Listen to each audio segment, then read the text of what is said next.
Buenos días, good morning, bonjour, buonasera, no. Soy el secretario de Estado de Medio Ambiente del Ministerio para la Transición Ecológica, es verdad, pero tuve el honor de ser durante 20 años,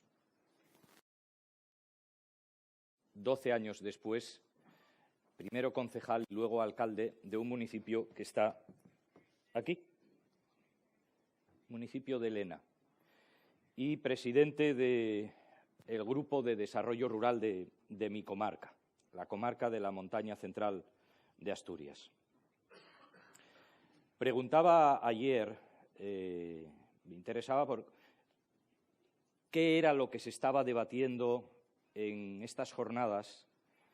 Y en los apuntes que me pasaban, veía que seguimos debatiendo lo mismo que debatíamos décadas atrás en relación con el mundo rural.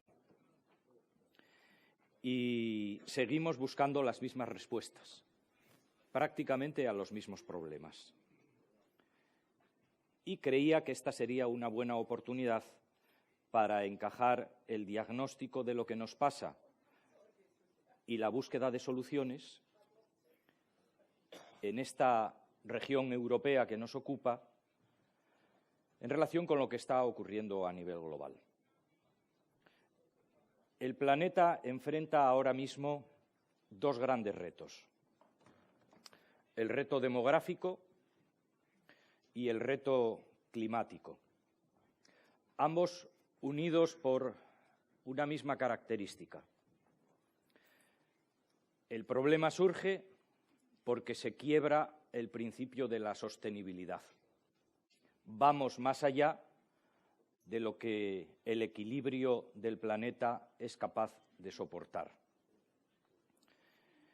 Y esa crisis demográfica, esa crisis climática que nos ocupa a nivel global, lógicamente nos preocupa también a nivel europeo. Y Europa aborda estas dos crisis con una traducción a su realidad que traslada al ámbito regional, Europa, exactamente las mismas dificultades de respuesta que tenemos a nivel global. El planeta aborda su crisis demográfica desde dos realidades distintas. Hay dos mundos distintos dentro del mismo planeta, territorios que crecen, territorios que pierden población, territorios con una población joven y territorios que envejecen. En términos demográficos, esa es la realidad. Y en términos climáticos, también dos mundos dentro del mismo planeta. Un mundo desarrollado que ha contribuido a lo largo de los últimos 2 siglos a acelerar el cambio climático. Ese desarrollo, pero que en estos momentos tiene que dar también una respuesta a la situación a la que nos enfrentamos como humanidad en conjunto. Y Europa tiene exactamente el mismo problema. Tenemos dos Europas en términos demográficos y dos Europas en términos climáticos. Una Europa de las ciudades que crece y una Europa rural que envejece y pierde población. Y una Europa de las ciudades que genera el mayor volumen de emisiones a la atmósfera y una Europa rural que es donde se encuentran buena parte de las respuestas a la crisis climática que tenemos que abordar. Y tenemos que hacerlo no ya en términos de solidaridad. No se trata de que la Europa de las ciudades sea solidaria con la Europa rural, sino en términos de reciprocidad. Si la Europa de las ciudades necesita de la Europa rural para dotarse de una herramienta que sea capaz de hacerle cumplir con sus objetivos de reducción de emisiones, y todos y cada uno de los países de la Unión Europea nos hemos marcado unos objetivos en materia de reducción de emisiones, tendrá que ser consciente de que esa aportación que hace el mundo rural precisa de una retribución para ello. Y en términos demográficos pasa justo lo contrario. Hay una Europa rural que representa un tema de sostenibilidad demográfica y una Europa urbana que es la que tiene la capacidad de tracción para sustentar un modelo de desarrollo sobre el cual queremos seguir construyendo el estado del bienestar. Bien, ¿cómo damos respuesta a esto?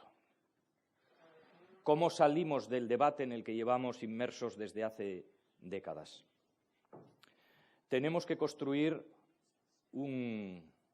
darle un giro a cómo hemos entendido hasta ahora mismo los mecanismos de cooperación interna dentro de la Unión Europea. Se lleva bastante tiempo debatiendo sobre cómo hemos de evolucionar en el diseño de la PAC, de la Política Agrícola Común, y hemos incorporado un concepto a lo largo de los últimos años, que es el de los pagos por servicios ambientales, que no acaba de traducirse en herramientas efectivas que hagan realidad esa demanda. No podemos esperar más. Necesitamos, con urgencia, poner en marcha mecanismos que permitan trasladar, en términos de acción de gobernanza, la capacidad que nos da el medio rural para sostener los equilibrios en términos de biodiversidad y acción del clima como herramienta sumidero de carbono. Hay que habilitar los mecanismos de pagos por servicios ambientales a aquellos territorios que prestan los servicios ambientales.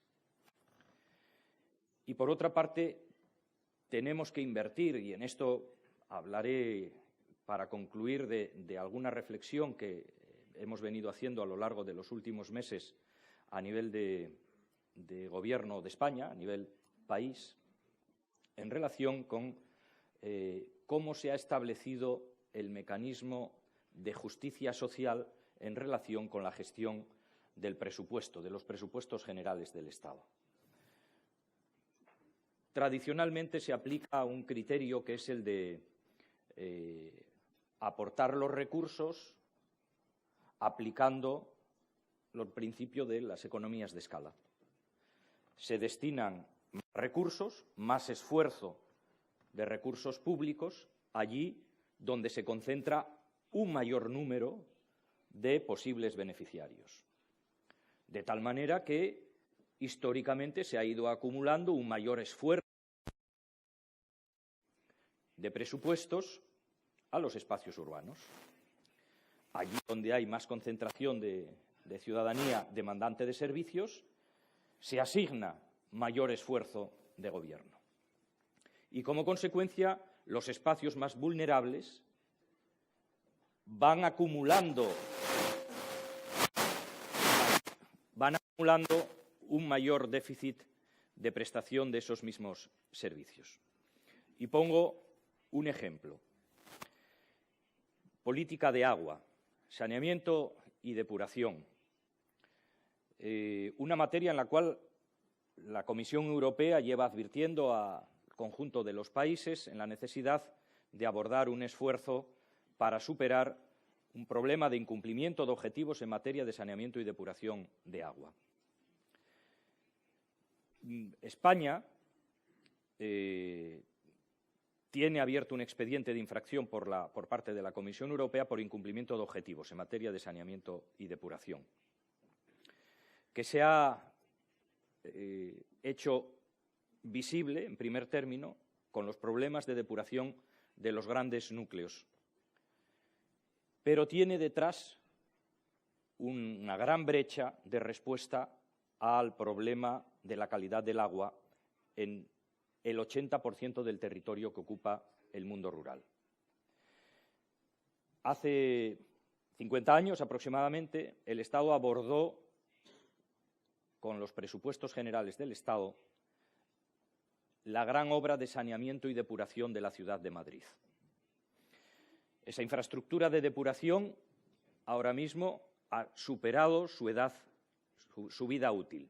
Hay que renovarla. La renovación del sistema de saneamiento y depuración de la ciudad de Madrid puede suponer una inversión del entorno de 1.000 millones de euros. 1.000 millones de euros para un gobierno en el cual el departamento que se encarga del agua, la Dirección General del Agua, tiene un presupuesto anual de 500 millones de euros. 500 millones de euros para toda España, para las necesidades de todo el país. Eso supondría los presupuestos de 2 años destinados exclusivamente a la ciudad de Madrid, para dar respuesta a una población del entorno de entre 2,5 millones y 3 millones de habitantes. Es decir, tendríamos que destinar los presupuestos de 2 años para resolver el problema de 2,5 millones, 3 millones de habitantes. Si en el caso de la ciudad de Madrid esa inversión se repercutiese en el conjunto de los beneficiarios a lo largo de un periodo de retorno de 25 o 30 años, supondría que a cada uno de los habitantes beneficiados le costaría del entorno de 0,03 euros al mes durante esos 25 o 30 años en su recibo del agua. Es decir, ese espacio urbano tiene capacidad suficiente para responder a sus propias necesidades sin tener que recurrir a la solidaridad del conjunto del país. Sin embargo, si tuviésemos que atender a la necesidad de un municipio, de los muchos que hay en España, de unos 500 habitantes, que no cuenta con sistema de saneamiento y depuración o que tiene que renovarlo, y tuviésemos que abordar una inversión del entorno de 20, 25, 30 millones de euros, que sería lo que supondría esa inversión, si tuviésemos que repercutírselo a los habitantes que están ahí, en aplicación del principio de recuperación de costes que marca la Directiva Marco del Agua, probablemente las personas que viven ahí, en su mayoría personas ya de edad avanzada, perceptores de pensiones de bajos recursos, sería esa la herencia que le dejarían a sus hijos, a sus nietos y más allá. Esos territorios, esos espacios y esos ciudadanos, esa ciudadanía, no tienen capacidad para poder abordar la respuesta a sus propias necesidades. ¿Cuál es la conclusión? Debemos de invertir el modelo sobre el cual hemos estado interviniendo hasta ahora mismo. La solidaridad de los presupuestos de un país deben destinarse para atender las necesidades de los territorios que no tienen capacidad para dar respuesta a sus propias demandas con sus propios recursos. Y los territorios que tienen capacidad para dar respuesta a sus propias necesidades tendrán que hacerse cargo de ellas. Y ese es el mecanismo sobre el cual deben de asentarse los principios de acción en los próximos años, tanto en el diseño de las políticas de respuesta de la Unión Europea como en el diseño de las políticas de cada uno de los países.